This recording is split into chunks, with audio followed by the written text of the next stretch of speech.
Hello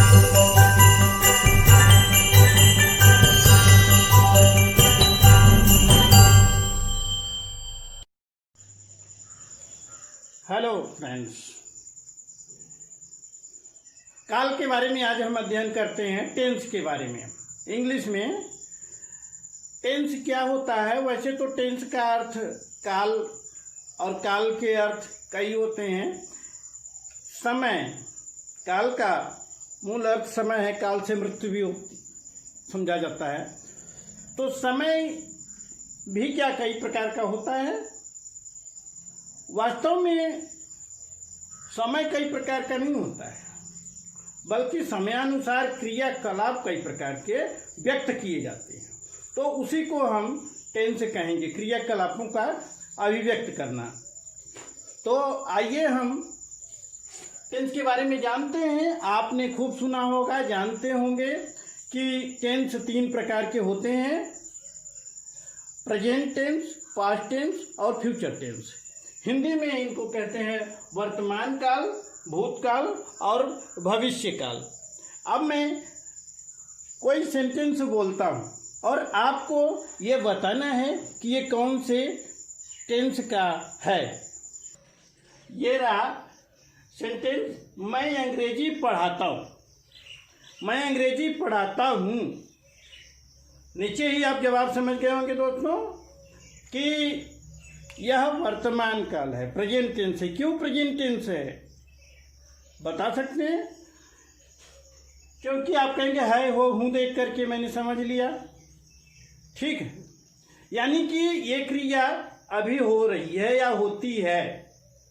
लेकिन इसी को दूसरे रूप में यदि हमने कहा कि मैं अंग्रेजी पढ़ा रहा हूँ, तो आप कहेंगे ये भी प्रेजेंट टेंस है। तो ये दोनों ही प्रेजेंट टेंस हैं। तो दोनों में डिफरेंस है। डिफरेंस ये है कि जहाँ मैं अंग्रेजी पढ़ाता हूँ, इसमें निश्चित नहीं है कि कब पढ़ाता हूँ। वर्तमान में ही है लेकिन निश्चित नहीं है। जबकि मैं अंग्रेजी पढ़ा रहा हूँ, इसमें अभी क्रिया चल रही है, टीचिंग की क्रिया इस समय चल रही है।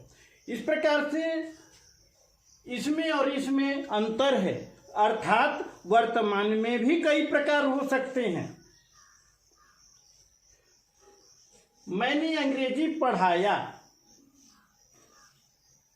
यानी पढ़ा दिया, तो ये पास्ट टेंस है। और मैं अंग्रेजी पढ़ाऊंगा, ये फ्यूचर टेंस है, भविष्य में होगा।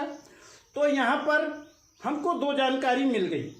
पहली तो ये कि टेंस 3 प्रकार के होते हैं। एक जो अभी क्रिया हो रही है इस समय, उसे वर्तमान या प्रेजेंट टेंस कहेंगे।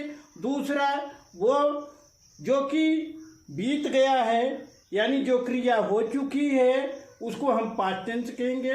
और जो आगे होने वाली है क्रिया, उसको हम फ्यूचर टेंस कहेंगे। दूसरी बात हमें ये समझ में आई कि कोई भी टेंस हो, उसमें भी कई प्रकार हो सकते हैं। तो कितने प्रकार हो सकते हैं, आइए उसको थोड़ा समझते हैं। पहला हुआ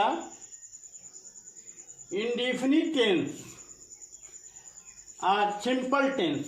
इंडेफिनिट या सिंपल बोलते हैं।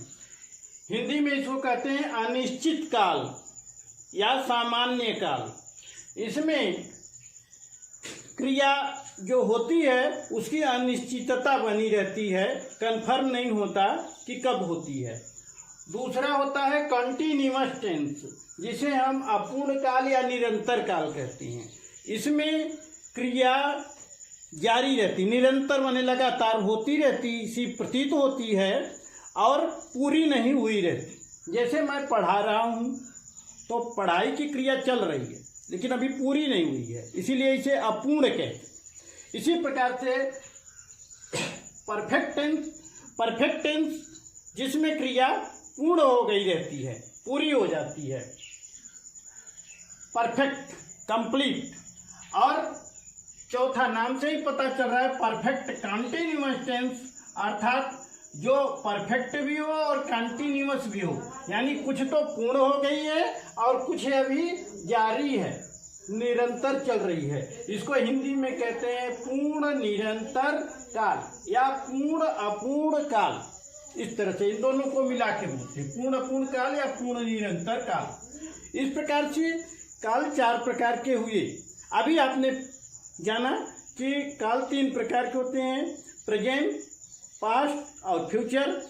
तो ये तीनों ही 4 प्रकार के होते हैं। तो अब हम कह सकते हैं कि प्रेजेंट टेंस 4 प्रकार का होता है।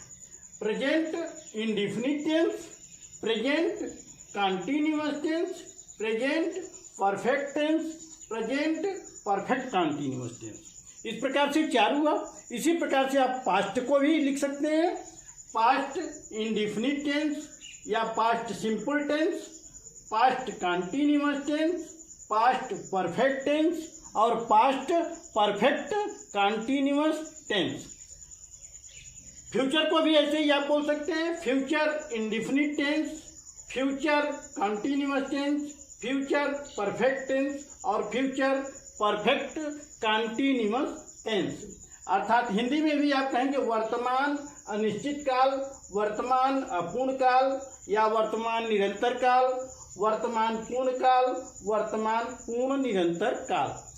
या भूत लगा के बोल देंगे भूत अनिश्चित काल, भूत अपूर्ण काल या अपूर्ण भूतकाल, अपूर्ण भूतकाल, पूर्ण भूतकाल, पूर्ण निरंतर भूतकाल। तो इस प्रकार से 4 तीनों टेंस 4 प्रकार के हुए। तो कुल कितने हो गए? 12। तो हमने जाना कि टेंस कुल 12 प्रकार के होंगे। अर्थात हम किसी वर्ब को 12 तरह से व्यक्त कर पाएंगे। तो जितने प्रकार से व्यक्त करेंगे वही टेंस हुई है। अर्थात टेंस का वर्ब से गहरा नाता है। वर्ब अर्थात क्रिया। तो क्रियाओं के अभिव्यक्ति का प्रकार ही वर्ब होता है। इस प्रकार से आप 12 टेंस समझ लें। अब आगे चल करके हम अंग्रेजी में एक एक को, ये जो 4 हैं इन्हीं 4 को पढ़ेंगे, एक एक को लेंगे। तो सबसे पहले हम इंडेफिनिट टेंस जब लेंगे तो इंडेफिनिट टेंस प्रेजेंट का इंडेफिनिट, पास्ट का इंडेफिनिट और फ्यूचर का इंडेफिनिट, तीनों का इंडेफिनिट पढ़ेंगे। लेकिन एक बात आपको बता दें कि इनको हम अलग अलग अगले एपिसोड में डालेंगे, पढ़ते जाएंगे। लेकिन आप तैयारी साथ साथ करेंगे तो निश्चय ही इंग्लिश आपको सरल हो जाएगी। अक्सर लोग दावा करते हैं कि हम 1 महीने में अंग्रेजी सिखा देंगे, 60 दिन में सिखा देंगे, 120 दिन में सिखा देंगे। वास्तव में कोई कुछ नहीं कर सकता जब तक कि आप नहीं चाहें। आपके श्रम पर निर्भर है। आप 30 दिन में भी इंग्लिश सीख सकते हैं, बोलना सीख सकते हैं, 60 दिन में भी, और जिंदगी भर में भी नहीं सीख सकते। आपके प्रयास पर है। तो आपका यदि इंटरेस्ट है, आपके अंदर विल पावर है, आप चाहते हैं कि हम अंग्रेजी बोलना सीखें, लिखना सीखें, पढ़ना सीखें, तो निश्चय ही आपको इसके साथ चलना होगा। आसानी से एकदम इजी वे में आप समझते चलिए, अपने आप को प्रिपेयर करते चलिए। जो भी आपको होमवर्क दिया जा रहा है तो निश्चय ही अंग्रेजी आप बहुत जल्दी सीख जाएंगे। तो अब हम लोग आगे इंडेफिनिट टेंस के बारे में पढ़ते हुए फिर मिलेंगे। धन्यवाद। अभी आपको नोट्स बनाना है और उसमें 12 टेंस के नाम और इनके एग्जाम्पल्स लिखने का प्रयास करना है। हम आगे फिर इसके बारे में डिटेल बताएंगे। Thank you.